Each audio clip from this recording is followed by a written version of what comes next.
मुमताज मुफ्ती की मारूफ किताब हिंद यात्रा। गुलमोहर पार्क।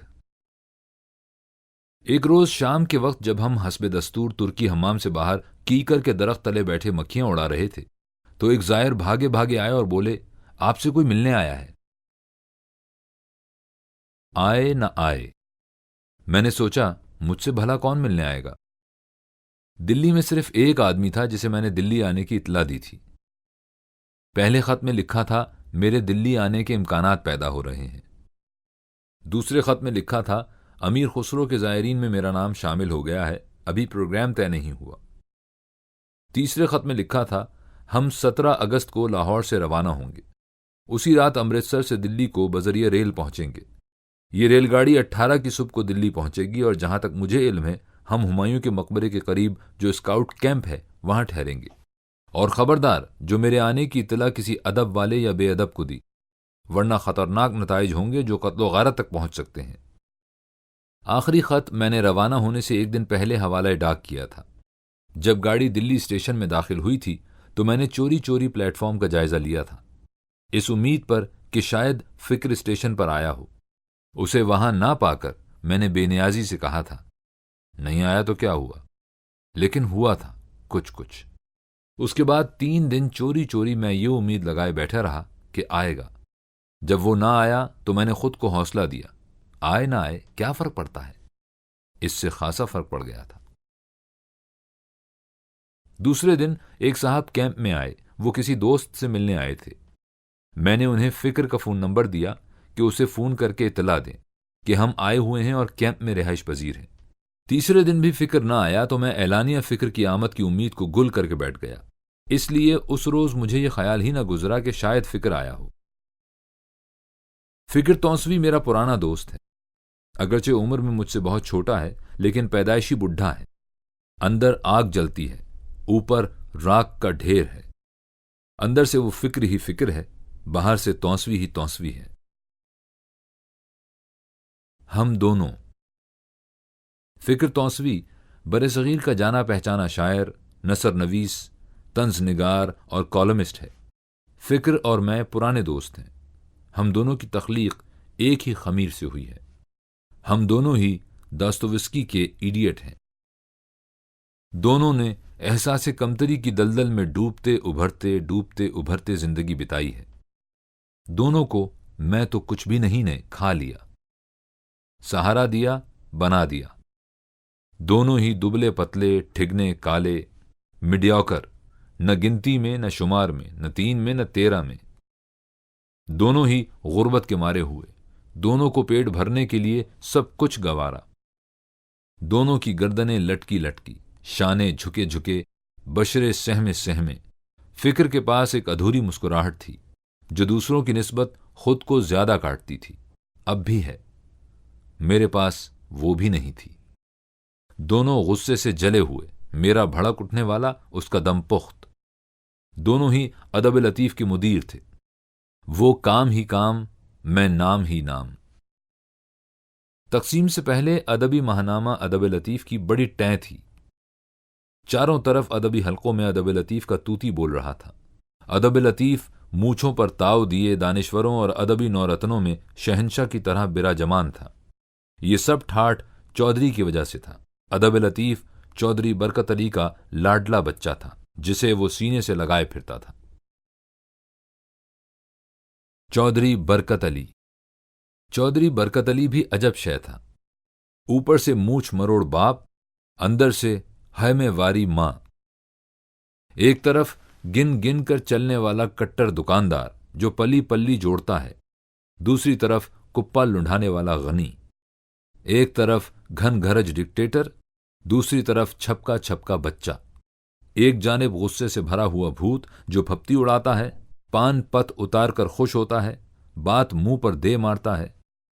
दूसरी जानिब रजाई में मुंह देकर आंख पोंछने वाला जूद पशेमा। फिक्र और मैं दोनों बरकत अली की शख्सियत के दोनों पाटों तले इकट्ठे पिस रहे थे।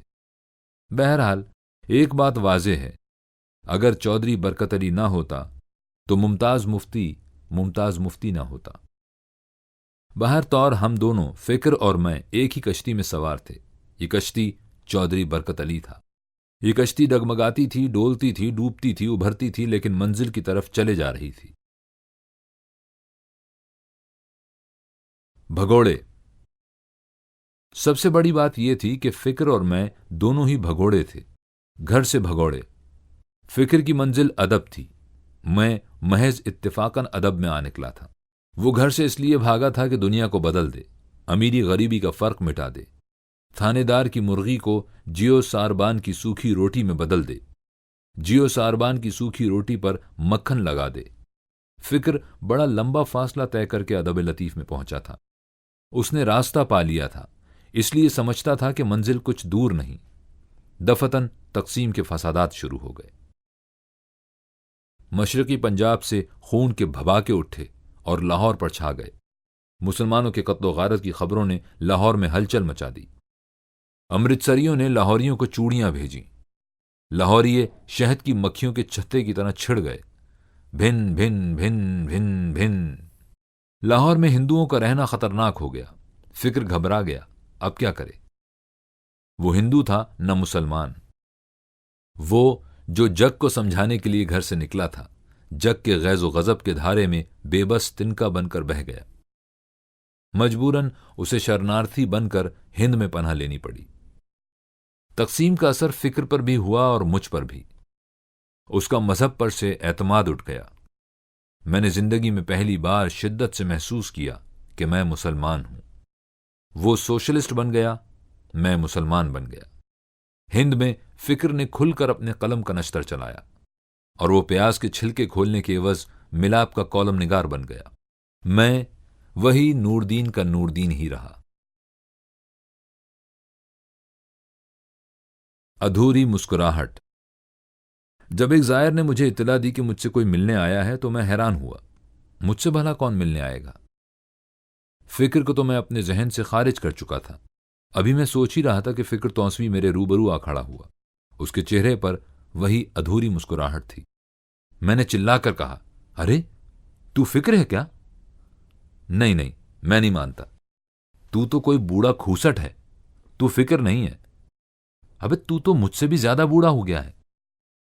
वो चुपचाप मुस्कुराता रहा।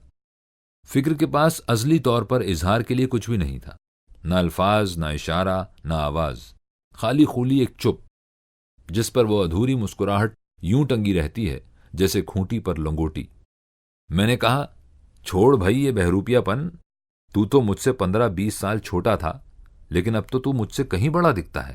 उधर वही चुप और उस पर टंगी हुई अधूरी मुस्कुराहट। मैंने बड़े अखलाक से पूछा, आप किससे मिलने आए हैं जनाब? चुप और गहरी हो गई और मुस्कुराहट पुरनम। मेरी टांगें कांपने लगी। मैंने तंज की धार चलाई और लिख और चला कैंची और कुतर प्याज के छिलके। जो दूसरों को सच की राह दिखाते हैं ना, उनका यही हशर होता है। अहमक, हिंद में रहना है तो हिंदू बनकर रहे, जैसा देश वैसा भेष। वो बड़ी मुश्किल से बोला, तेरा खत आज ही मिला है, अभी। फिक्र के साथ उसका जवान बेटा था। अपने बाप के दोस्त के सामने वो अदब व एहतराम से कुबड़ा होता जा रहा था। मैंने पूछा, ये तेरा बेटा है क्या? उसने इस्बात में सर हिला दिया। मैंने गुस्से में कहा, इसकी भी ऐसी की तैसी फेर दी तूने। खुद को ना बचाया, इसे तो बचा लिया होता। उसने मध्यम आवाज में कहा, इसे क्या है? मैंने कहा, इस पर अदब व एहतराम की ओस जो पड़ी है, देखता नहीं इस पर अपना असर न डालता तो ये मिसफिट ना होता, शोखी होती, शरारत होती, बगावत होती। यहां तो शराफत के ढेर लगे हुए हैं। ये क्या आजकल का रंग है? वो बोला, तेरा बेटा कैसा है? मैंने कहा, मुझ जैसा नहीं है, मुझसे बेहतर है। फिक्र की अधूरी मुस्कुराहट चमकी, ये भी मुझसे बेहतर है। उसने मुझसे पूछा, ये बता, मुझसे मिलने मेरे घर आएगा? मैंने कहा, आऊंगा। उसने पूछा, कब? मैंने कहा, कल शाम को। भेली और मक्खियां। अगले रोज शाम को अशफाक हुसैन और मैं नई दिल्ली में गुलमोहर पार्क की तरफ जा रहे थे। नई दिल्ली न दिखती थी, न वहां रौनक थी। उदास, खामोश, वीरान। वही साफ सुथरी फ्लैटें, वही काली वीरान सड़क, वही दुकानें जो खुली थीं लेकिन बाहर से यूं लग रहा था जैसे बंद हों। वही शॉपिंग सेंटर जिसमें शॉपिंग की गहमा गहमी न थी, सिर्फ सेंटर ही सेंटर रह गया था। हमारे यहां तो शॉप गुड़ की भेली की तरह होती है और शॉपिंग मक्खियों की भिन भिन। यूं लगता था जैसे नई दिल्ली की मार्केट में गुड़ मर्तबानों में रखा हुआ हो, इसलिए वो दुकानें भिन भिन से महरूम थीं। नई दिल्ली की बात नहीं, सारी दिल्ली में, हत्ता के चांदनी चौक में भी दुकानें तो माल से सजी हुई थीं, गुड़ की भेलियां मर्तबानों में नहीं बाहर धरी थीं, फिर भी भिन भिन न थी। दुहाई खुदा की, ये कौन सा देश है जहां आज भी दुकानदार ग्राहकों को खुद बुला रहे हैं, उनकी तवज्जो माल की तरफ मुनतिफ कर रहे हैं। हमारे यहां तो दुकानदार उकताए बैठे रहते हैं। उनका रवैया कुछ ऐसा होता है कि खरीदना है तो खरीद, नहीं तो रास्ता नाप, खसमानू खा। वो दिन गए जब दुकानदार रास्ता रोकते थे, भाई जी इधर आओ, क्या चाहिए। अब तो खरीदार दुकानदार के पीछे पीछे फिरते हैं। 6 मरतबा बुलाओ तो 1 मरतबा जवाब देते हैं। वो पुराना दौर डिमांड और सप्लाई का दौर था। उन दिनों दुकानदार जरूरतमंद था कि खरीदार आए, अब खरीदार जरूरतमंद है। लेकिन यह हिंद कैसा देश है कि दुकानदार अभी तक मुंतजिर बैठा है कि कब कोई आए। हमारा रक्षा शॉपिंग सेंटर से निकलकर एक तरफ चल पड़ा। वीरानी बढ़ती गई, बढ़ती गई। नई दिल्ली के मज़ाफ़ात बिल्कुल ही वीराने हैं। बेशक लोग तो बसते हैं, लेकिन इतने सिराते मुस्तकीमी लोग, न जमघटे, न शोर, न शराबा, न हमा हमी, न गहमा गहमी, इतने अमन पसंद, इतने सुकून ज़दा। देर तक रक्षेवाला मुंतजिर रहा कि कोई गुजरे तो वो गुलमोहर पार्क का रास्ता पूछे। मोहल्ले और बंगले। हमारे यहां इस्लामाबाद में भी सड़कें वीरान होती हैं। उसूली तौर पर जहां बंगले होंगे वहां वीरानी होगी, जहां मोहल्ले होंगे वहां चहल पहल होगी। इस्लामाबाद में ऐसे इलाकों में चले जाओ जहां क्वार्टर वाक़े हैं तो वहां रौनक नजर आएगी। ये रौनक लोगों की होगी। बंगलों के इलाकों में रौनक सड़कों पर होगी, लोगों की नहीं बल्कि कारों की। नई दिल्ली की उस सड़क पर ना लोगों की रौनक थी ना कारों की। कभी कभार कोई इक्का दुक्का मोटरसाइकिल दुल्की चाल में नजर आता था। इस्लामाबाद की मोटरसाइकिल सवार दुल्की चाल से महरूम है, वो सिर्फ सरपट से वाकिफ हैं। सवार दुल्की को कसरे शान समझते हैं, और अगर मोटरसाइकिल सरपट दौड़ने के साथ साथ चिंघाड़ता जाए तो वो बाइसे फख्र है। बड़ी मुश्किल से हमें गुलमोहर पार्क मिला। ये इलाका वाकई गुलमोहर था। वहां गुल भी थे और सुकूत की मोहर भी लगी हुई थी। इलाका खूबसूरत था। छोटे छोटे बंगले बने हुए थे जो देखने में खूबसूरत न थे, लेकिन उनसे सुकून, इत्मीनान और घरेलूपन की खुशबू आ रही थी। फिर वही नंबरों की मुश्किल दरपेश आ गई जो हमेशा से मेरा मुकद्दर है। अगर मुझे 286 नंबर ढूंढना हो तो 284 तक नंबर साफ चले जाएंगे, फिर दफतन गली खत्म हो जाएगी। अगली गली 301 से शुरू हो जाएगी। जिंदगी भर मेरी तलाश की कमंद लबेबाम से 2-4 हाथ पहले ही टूट जाती रही। पूरे 2 घंटे हम तलाश में सरगर्दा रहे। आखिर में एक गुमनाम कोने से फिक्र का घर बरामद हो गया। उस कोने को नंबरों के तसलसल से दूर का भी वास्ता ना था। रक्षे का शोर सुनकर फिक्र बाहर निकल आया, चेहरे पर वही अधूरी मुस्कुराहट। घर बड़ा माकूल था। मैं उसे देखकर हैरान रह गया। इतने उम्दा घर में रहता है बे? मैंने उसे डांटा। उसने कहा देख ले। मैंने कहा कितना किराया देता है? वो बोला मेरा अपना घर है। मैंने दोबारा घर का जायजा लिया। मैं नहीं मानता। उसने कहा ना मान। मैंने कहा प्याज के छिलके चीरने वाला कॉलमिस्ट और अपने घर में रहे? मैं नहीं मानता। न तो रोजनामा मिलाप इतना दयालु है और ना हुकूमत हिंद। हुकूमतें तो लिखने वालों को सिर्फ झंझोड़ती हैं। लिखने वालों जागो और कौम को रास्ता दिखाने का फरीजा अदा करो। अल्लाह अल्लाह खैर सल्ला। उन्होंने लिखने वालों से कभी नहीं पूछा कि भाई रात को खाने के लिए रोटी मिली थी क्या? अशफाक हुसैन हंसा, बोला नहीं नहीं ऐसा ना कहो, जब लिखने वाला मर जाता है तो हुकूमतें अफसोस का पैगाम छापती हैं। मैंने कहा यह फिक्र मरता भी तो नहीं, हुकूमत को पैगाम छापने का मौका ही नहीं देता। मैंने फिक्र से पूछा इस घर में तू अकेला रहता है? वो बोला नहीं, मेरा बेटा मेरे साथ रहता है। मैंने कहा बड़ा खुशकिस्मत है तू यार। फिक्र ने पूछा वो किस लिए? मैंने कहा इसलिए कि तेरा बेटा तेरे मकान में रहता है, इसके बरक्स मैं अपने बेटे के मकान में रहता हूं। तेरी पोजीशन सुपीरियर है। हम ड्राइंग रूम में दाखिल हो गए। एक खुला सा कमरा था जो आजकल की ड्राइंग रूम और पुराने जमाने की बैठक का इम्तिजाज था। कमरे में 4 असहाब बैठे थे। फिक्र ने मेरा तारुफ करवाया। प्रोफेसर वहीद मुश्तबा हुसैन, बलराज कोमल और वर्मा जी। बलराज कोमल को तो मैं पहले से जानता था, लेकिन पहचान न सका। हम 40 साल के बाद मिले थे। 40 साल के बाद तो इंसान का नाम ही नाम रह जाता है, बाकी सब बदल जाता है। दस्ता और फल। एक लकड़हारा इस बात पर फख्र किया करता था कि उसका कुल्हाड़ा 40 साल पुराना है। एक दिन एक शख्स ने पूछा, क्या गुज़िश्ता 40 साल के दौरान कुल्हाड़े को मरम्मत भी कराया है? लकड़हारा बोला, हाँ, मरम्मत तो होती ही रहती है। उसने पूछा, कितनी बार मरम्मत करवाई? लकड़हारा सोच में पड़ गया, फिर सर उठाकर बोला, 7 मरतबा इसका दस्ता नया लगवाया, और समझ लो 4 मरतबा फल भी बदला होगा। हम सब लकड़हारे के उस कुल्हाड़े के मिस्दाक हैं। मैं वो मुमताज मुफ्ती नहीं हूं जो 40 साल पहले था। फिक्र वो फिक्र नहीं जो 40 साल पहले था। दस्ते भी बदल गए, फल भी बदल गए, सिर्फ नाम वही है। मुझे याद है बलराज कोमल एक कोमल सा नौजवान था जिसे नज़में लिखने का जुनून था। अब वो खाली बलराज था, लेकिन चेहरे पर वही मासूमियत थी, वही सादगी थी, वही खुलूस था। ये भी हैरत की बात थी कि बलराज कोमल 40 साल जिंदगी में लथपथ रहने के बावजूद अपनी मासूमियत बरकरार रखे हुए था। आजर जोबी। 1948 में जोबी ने मेरा मुजस्समा बनाया। बना चुका तो मैं देखकर हक्का बक्का रह गया। मैंने कहा, अबे वो आर्टिस्ट के बच्चे, ये क्या बना दिया तूने? जोबी ने कुछ जवाब न दिया। मैंने गुस्से में कहा, मैं तुझसे पूछ रहा हूं। बोला, मैं समझा मेरे बेटे से पूछ रहा है, चूंकि मैं आर्टिस्ट हूं, आर्टिस्ट का बच्चा नहीं हूं। मैंने कहा, अबे वो आर्टिस्ट, ये क्या बना दिया तूने? बोला, तेरा सर बनाया है। मैंने कहा, लेकिन ये चेहरा भी तो देख। कहने लगा, क्यों, चेहरे को क्या हुआ है? मैंने कहा, यह तो किसी जराइम पेशा का चेहरा है। वो बोला, अच्छा।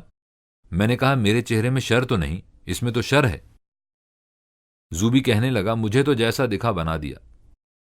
मैंने कहा, लेकिन मेरा चेहरा ऐसा तो नहीं। ऐसा नहीं तो ऐसा हो जाएगा। हम लोग तो अंदर के इंसान को देखते हैं। आज 33 साल बाद उस बुत को देखकर मैं महसूस करता हूं कि मेरा चेहरा रोज बरोज उस बुत के रंग में ढलता जा रहा है। एक रोज भाईजान ने मुझे सरकार किबला का बयाज दिया। बोले, मुफ्ती जी, इसे अपने पास रखिए। भाईजान एक बुजुर्ग थे जिनसे मैं पहली मर्तबा 1955 में मिला था। मेरी जिंदगी में वो पहले शख्स थे जिन्होंने मेरा रुख बदल दिया।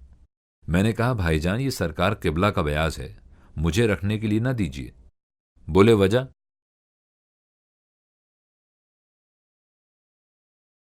अंदर का बाहर का। मैंने कहा, पहले भी एक बार मैंने गुलाम मोहम्मद सरकार किबला का बयाज अपने पास रखा था, बड़ी नदामत उठाना पड़ी थी। भाईजान ने पूछा, वो कैसे? इस पर मैंने उन्हें सारा वाकया सुनाया। मैंने कहा, जनाब, आज से 45 साल पहले मैं साहिवाल में एक स्कूल मास्टर था। वहां एक साहब थे जिनका नाम गुलाम मोहम्मद था। मेरा दोस्ताना हो गया। गुलाम मोहम्मद सितार बहुत खूब बजाता था, खुसूसन जब वो नमाज से फारिग होता। गुलाम मोहम्मद कहा करता था, नमाज तो मैं जैसी कैसी अदा कर लेता हूं, लेकिन मुझ में दुआ मांगने की सलाहियत नहीं है। दुआ मांगना मेरी सितार पर खत्म है। ऐसी मिन्नतें करती है, हाड़े करती है, रोती है, सिसकियां भरती है, इतनी इल्तिजाएं करनी आती हैं उसे कि अल्लाह मियां सुनकर खुद तशरीफ लाने पर मजबूर हो जाते हैं। वाकई, जब गुलाम मोहम्मद नमाज से फारिग होता तो वहीं मुसल्ले पर बैठे बैठे यूं सितार छेड़ता कि सारा कमरा इल्तिजाओं से भर जाता। एक रोज मैंने गुलाम मोहम्मद से कहा, ये जो तूने गीतों के बोल कॉपी में लिख रखे हैं जिन्हें तू सितार पर बजाता है, ये बड़े पुरअसर बोल हैं। एक दिन के लिए कॉपी मुझे दे दे, मैं नकल कर लूं। ना, वो बोला, ये कॉपी नहीं दूंगा। ये मेरे सरकार किबला मरहूम की कॉपी है, ये बड़ी पाकीज़ा है। मैंने 4 दिन मुसलसल मिन्नतें की तो गुलाम मोहम्मद मुझे कॉपी देने पर आमादा हो गया। मैं कॉपी घर ले गया। उन दिनों मैं एक बहुत बड़े घर में अकेला रहता था। आधी रात के वक्त पड़ोसियों ने शोर मचा दिया। बोले, उठ भाई, कोई शख्स घंटा भर से तेरे घर का दरवाजा खटखटा रहा है। मैंने दरवाजा खोला, सामने गुलाम मोहम्मद खड़ा था। कह रहा था वो कॉपी मुझे वापस कर दे, अभी इसी वक्त। मैंने पूछा, क्यों, क्या हुआ? गुलाम मोहम्मद कहने लगा, सरकार किबला ने मुझे रात भर सोने नहीं दिया। कहते हैं जाकर कॉपी वापस ला। तूने हमारी चीज को पेशाब के मटके में क्यों डाल दिया? वाकई मैं पेशाब के मटके की तरह नापाक हूं। भाईजान मुस्कुराए और बोले, मुफ्ती जी, क्या आप समझते हैं कि आज आप वही हैं जो आज से 45 साल पहले थे? मैंने अर्ज की कि मैं तो उससे भी बदतर हो गया हूं। रोज बरोज मेरा चेहरा जूबी के बुत के मुताबिक होता जा रहा है। बोले, क्या मतलब? मैंने कहा, जनाब, मेरे चेहरे पर शर का अंसर उभरता जा रहा है। भाईजान बोले, अल्लाह की कितनी बड़ी रहमत है। मुझे गुस्सा आ गया। मैं बोला, जनाब, शर का उभरना रहमत है क्या? बोले, मुफ्ती जी, जब अंदर का शर बाहर चेहरे पर आ जाए तो समझ लो कि अंदर पाकीज़ा होता जा रहा है। यानी आप वो नहीं हैं जो 45 साल पहले थे। उस रोज नई दिल्ली की गुलमोहर कॉलोनी में न मैं वो था, न फिक्र वो था, न बलराज कोमल वो था जिसे हम जानते थे। लेकिन हम तीनों समझ रहे थे कि हम वही हैं। बलराज वर्मा एक जाट तबीयत का अधेड़ उम्र का आदमी था। मैं उसे नहीं जानता था, लेकिन उसे देखकर यूं महसूस कर रहा था जैसे जानता हूं, जैसे वो अपना ही हो, जाना पहचाना हो। जज्बात का मारा हुआ, रख रखाव का कुचला हुआ। यार बाश, मगर हल्का सा मोतबर। दूर से देखो तो मोअज़्ज़िज़, करीब जाओ तो पेंडू। प्रोफेसर वहीद साहब जवान थे, खुश शक्ल थे, कुछ ज्यादा ही महबूबियत के मालिक थे। कलफ लगा हुआ था, गर्दन में जरा सा खम, वैसे बड़े पोलाइट। वो हम में से नहीं थे। वो मेले को जा रहे थे, हम मेले से लौट रहे थे। मुश्तबा हुसैन बैन बैन थे। उन्होंने मेरा जायजा लिया, फिर चेहरे बोलने लगे। उनके चेहरों को देखकर मुझे वो मोहतरमा याद आ गई। मेरे एक मिलने वाले साहब थे, उनका नाम शमीम था। वो मुझसे कुछ ज्यादा ही मुतासिर थे। शमीम की मुलाकात एक बेगम किस्म की मोहतरमा से थी। मोहतरमा शमीम साहब से मेरी तारीफें सुन सुनकर मुझसे मुलाकात का इश्तियाक रखती थी। एक दिन इत्तेफाक से सरे राह मुलाकात हो गई। मोहतरमा ने मेरी तरफ देखा, उनकी निगाह में हैरत छलकी। फिर उन्होंने होठों का बटवा बनाया और शमीम साहब से सरगोशी में बोली, ये है मुमताज मुफ्ती। फिक्र और कोमल के सिवा हाजरीन के चेहरों पर वही तासुर था, लेकिन फिक्र को कुछ पता न लगा। वो मुझ पर कुछ ज्यादा ही रीझा हुआ था। जूं जूं वो मोहब्बत का इजहार करता जाता, तू तू हाजरीन के चेहरों पर मोहतरमा वाला इजहार और भी उभरता। जाहिर था कि उनकी तवक्कुआत बुरी तरह से मजरू हुई थी। शुक्र है मेरे साथ अशफाक हुसैन था, लिहाजा उनकी तवज्जो अशफाक पर मरकूज हो गई और मैंने अशफाक हुसैन की ओट में पनाह लेकर इत्मीनान का सांस लिया। महरूमी, पत्थर। फिक्र के जज्बाती इस्तराब को और कोई रास्ता ना मिला तो वो बोला, मुमताज मुफ्ती की आमद को मनाया जाए। ये सुनकर हाजरीन जो इजाजत लेने की सोच रहे थे फिर से जमकर बैठ गए। फिक्र बोला, मुफ्ती तू शरीक होगा। मैंने कहा, मैं महरूम हूं। वाकई में महरूम हूं। छोटे छोटे वाकयात इंसान की जिंदगी के धारे को किस तरह मोड़ देते हैं। एक छोटे से वाकये ने मुझे हमेशा के लिए महरूम कर दिया था। कॉलेज के जमाने में मजीद मलिक की हमशीरा से मेरा जज्बाती लगाव हो गया। पहल मोहतरमा ने की थी। मजीद मलिक ने मुझसे पूछा कि पहल किसने की थी। मैंने कहा, सारा कसूर मेरा है। उसे मेरे बयान पर यकीन न आया। मुझसे सच उगलवाने के लिए वो मुझे स्टिफल्स ले गया। स्टिफल्स उस जमाने में लाहौर का एक पॉश होटल था। वहां जाकर उसने विस्की का ऑर्डर दिया। मैंने माजरत की। उसने धमकी दी कि अगर शामिल न हुए तो हमारे ताल्लुकात खत्म समझो। मैं समझ गया कि बात उगलवाने के लिए मुझे पिला रहा है। मैं पत्थर हो गया।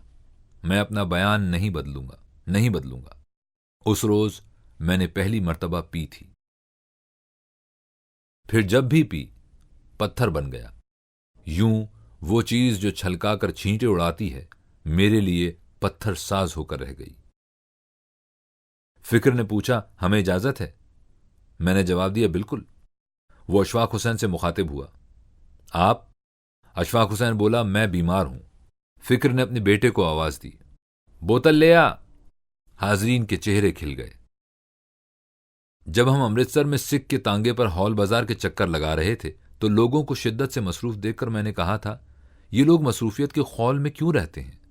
न हल्ला गुल्ला, न सोहाट, न हटाओ जी, इतनी मसरूफियत और उदास जिंदगी। सिख ड्राइवर बोला, महाराज ये दिन के वक्त यूं ही रहते हैं, बंद कली की तरह। जब रात पड़ती है तो सब उल्टा पलटा हो जाता है। बंद कली खिलकर फूल बन जाती है। मैंने पूछा, वो कैसे सरदार?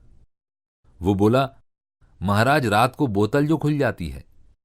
बोतल खुली तो सारा घर मौजूद था, बीवी बच्चे सभी, कोई बंदिश न थी, हिजाब न था, चोरी न थी। मुझे कांगड़ा याद आ गया। झोल का झोला। कांगड़े की पहाड़ियों में आवारागर्दी के दौरान बूंदाबांदी शुरू हो गई। बारिश से बचने के लिए कोई जगह न थी। इत्तेफाक से एक पहाड़ी घरौंदा नजर आया। मैं पनाह लेने के लिए अंदर चला गया। अहले खाना ने मेरा खैर मकदम किया और मैं बैठ गया। वो एक छोटा सा कमरा था। एक तरफ 4 औरतें बैठी कुछ बुन रही थीं, दूसरी तरफ एक मर्द बैठा हुक्का पी रहा था। वो सब बैठे गीत गा रहे थे। औरतें काम करते हुए मिलकर एक बोल कहती, फिर मर्द अकेला दूसरा बोल कहता। हर चंद मिनट के बाद एक औरत उठकर मटके से चावलों से बनी हुई खानासाज शराब झोल निकालती और हर फर्द के सामने पड़ा हुआ आबखोरा भर देती, जिसे सब एक सांस में पी जाते और फिर से काम में मसरूफ होकर गाना शुरू कर देते। मैं उन्हें देखकर हैरान रह गया। घर में गुर्बत के ढेर लगे हुए थे, लेकिन कितनी बेफिक्री थी, कितनी खुशी थी, कितनी मासूम मस्ती थी। उस वक्त फिक्र की ड्राइंग रूम की उस घरौंदे जैसी कैफियत थी। फिक्र एक दोस्त की आमद पर छलक रहा था और उस छलक को कयाम बख्शने के लिए तल्ख घूंट का सहारा ले रहा था। हाजरीन मुफ्त की पी रहे थे। अहले खाना खुश थे कि घर रौनक से भरा हुआ था। फिक्र के घर में जिस शख्स ने मुझे मुतासिर किया वो उसका नौजवान बेटा था। मुझे यकीन नहीं आ रहा था कि वो नौजवान है, क्योंकि वो सादगी, मासूमियत और खुलूस से यूं चपचप कर रहा था जैसे जलेबी शीरे से चपचप करती है। फिक्र को देखकर मेरा जी चाह रहा था कि रो दूं। तौसे के एक मीर मुंशी का बेटा पता नहीं किस खुशफहमी के तहत शेर व अदब को देवता बनाकर घर से निकला था। बचपन ही में सारे कुंबे के पेट पालने की बिपता आ पड़ी थी। जिम्मेदारी की उस गठड़ी को उठा तो लिया, लेकिन शेर व अदब की लत न छोड़ी। अदब की दहलीज पर पड़ा रहा, यहां तक कि लिखाड़ बन गया। सारे हिंद देश में शोहरत पाई। तंजो मिजाह के तीर चलाता रहा और आखिर थक कर बैठ गया। खाली खोली नाम के सहारे कोई कब तक खड़ा रहे। जब अदीब थक कर बैठ जाए तो कभी कभार उठने के लिए उसे सहारा लेना पड़ता है। विदेश मेडल। जब फिक्र मुझे अपने मेडल और इम्तियाजी निशानात दिखा रहा था तो मेरी आंखें पुरनम हुई जा रही थीं। काश के इन इम्तियाजी तमगों में एक हिंद की तरफ से दिया हुआ तमगा भी होता। फिक्र एक हिंदी अदीब है, सहाफ़ी है। उसने सारी जिंदगी हिंद की खिदमत में बसर कर दी, और वो इम्तियाजी तमगा जो वो अपने दोस्त को दिखा रहा था एक अजनबी मुल्क का दिया हुआ था। एक साथ के लिए मेरे दिल में ख्याल आया कि शायद फिक्र ने इसीलिए उस तल्ख घूंट का सहारा लिया था कि वो विदेशी तमगे मुझे दिखा सके। फिक्र की कहानी एक आम सी कहानी है। ऐसे हर बड़े अदीब की कहानी है जिसने अपनी तहरीर का सौदा ना किया। यह कहानी बड़ी दुख भरी कहानी है। हिंद अदीबों, फनकारों, गायकों का बेहद कदरदान है। पाकिस्तान से फनकार हिंद जाते हैं, उन्हें हिंद पलकों पर बिठा लेता है, उनके वारे न्यारे हो जाता है, उनकी धूम मचाता है, हत्ता कि फनकार बौखला जाता है। ऐसा महसूस करता है जैसे सोते जागते का किस्सा बीत रहा हो। बेशक हिंद फन का मद्दा है, फनकार का परवाना है, लेकिन शर्त यह है कि वो फनकार बाहर से आया हुआ हो। पाकिस्तान से आए तो क्या कहना। महाराज, आपके अपने देश में जो गुनी बैठे हैं उनकी तरफ भी निगाहे करम हो जाए तो क्या हर्ज है। उनसे इतनी बेमुरव्वती तो न कीजिए कि वो अपने दोस्तों को बैरूनी मुमालिक के बख्शे हुए तमगे दिखाने पर मजबूर हो जाएं। मैं हिंद की इस पॉलिसी का बड़ा मोतरिफ हूं। सुभान अल्लाह, क्या फन की कदरदानी है। ये अपनी जगह ठीक है, लेकिन थोड़ी सी फनकार की कदरदानी भी हो जाए तो क्या हर्ज है। बोतल खाली हो गई तो हम उठ बैठे। अच्छा भाई, अब इजाजत। हाजरीन रुखसत हो गए। फिक्र का बेटा हमारे लिए रक्षा लाने के लिए अपने स्कूटर पर चला गया। फिक्र ने बड़ी मोहब्बत से मेरा हाथ दबाया।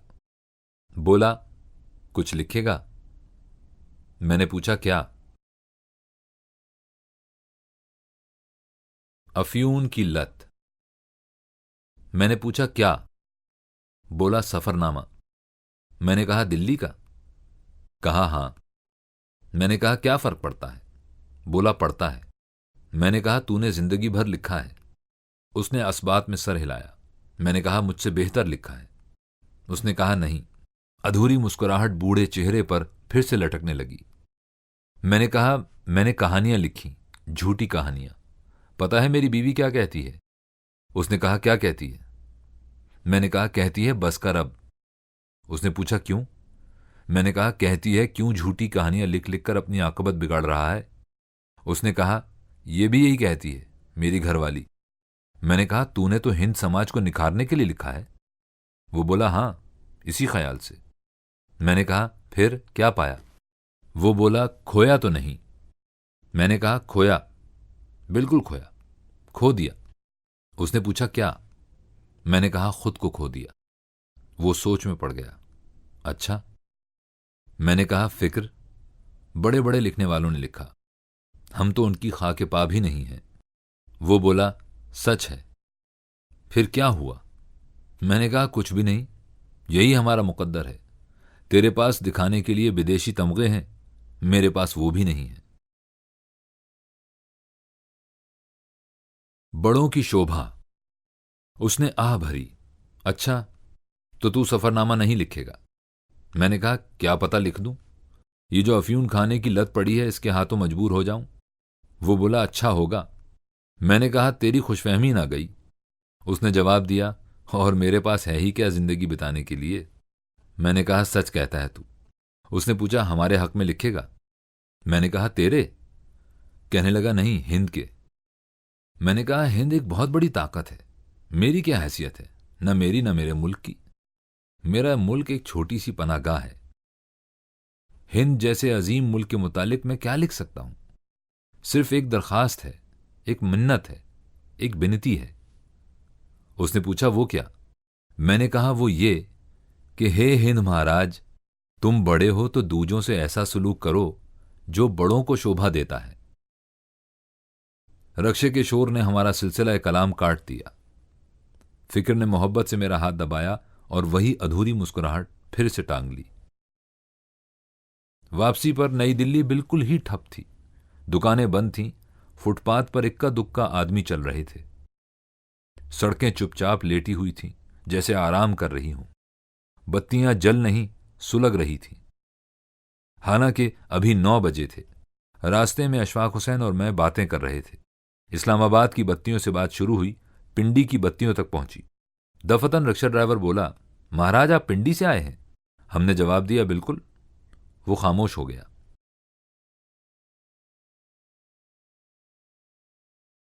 जीवन लाल की नानी। जब हम हजरत निजामुद्दीन रहमतुल्लाह की दरगाह पर पहुंचे तो रिक्शा रुक गया। रिक्शे का ड्राइवर नीचे उतरा। वो एक नौजवान हिंदू था, मासूम, मेहनती और जज्बाती। वो हमारे सामने आ खड़ा हुआ। बोला, महाराज क्या सच्ची मुच्ची आप रावलपिंडी के हैं? अशफाक हुसैन मुस्कुराया, बोला, हाँ हाँ, हम पिंडी के हैं। नौजवान बोला, महाराज आप मखौल तो नहीं कर रहे? अशफाक हुसैन ने कहा, बिल्कुल नहीं। मैंने पूछा, तुमने पिंडी देखी है? उसने कहा, नहीं महाराज, मैंने देखी नहीं है, पर मैं उसे जानता हूं। अशफाक हुसैन ने पूछा, वो कैसे? नौजवान बोला, जी मेरी नानी सारा दिन पिंडी की बातें करती रहती हैं, सारा दिन हमें बताती रहती हैं, ये लई का नाला है, उस पर पुल है, उस तरफ बाग है, उधर ग्वाल मंडी है। मेरी नानी का ग्वाल मंडी में घर था। मैंने वो घर नहीं देखा जी, पर मुझे सब पता है। उधर दरवाजा था, अंदर वेड़ा था, फिर बरांडा था, और जी। उसका गला जज्बात से रुंध गया। फिर दफतन वो हमारे रूबरू हाथ जोड़कर खड़ा हो गया। महाराज मेरे साथ हमारे घर चलो, इधर पास ही में, बहुत ही दूर नहीं है। मेरी नानी रोज मुझे कहती है, जीवनलाल जो तेरे रक्षे पर कोई पिंडी की सवारी बैठे तो उसे घर ले आना, यहां इधर मेरे पास, मैं उसकी खातिर करूंगी, उसे अपने हाथ के जमे हुए दही की लस्सी पिलाऊंगी, बस तू उसे ले आ। चलो महाराज मेरे घर चलो। उसने मिन्नत की। हम दोनों ने उसे बहुत समझाया बुझाया, पर उसने मिन्नतें जारी रखी। भगवान के लिए मेरे साथ चलो जी, जो नानी को पता चला कि पिंडी की सवारी लेकर मैं घर नहीं लाया तो। अशफाक हुसैन बोला, बड़ी मुश्किल है प्यारे, हम थके हुए हैं, मैं बीमार हूं, हमें माफी दे दे, ये ले अपने पैसे, शाबाश। वो मायूस होकर रक्षे में बैठ गया। ना महाराज। मैंने कहा, पैसे तो ले जा। वो रक्षा स्टार्ट करके बोला, ना महाराज, जो नानी को पता चल गया कि मैंने पिंडी की सवारी से पैसे लिए हैं तो वो मुझे घर से निकाल देगी। ये कहकर वो रवाना हो गया। हम दोनों चुपचाप खड़े उसे देखते रहे।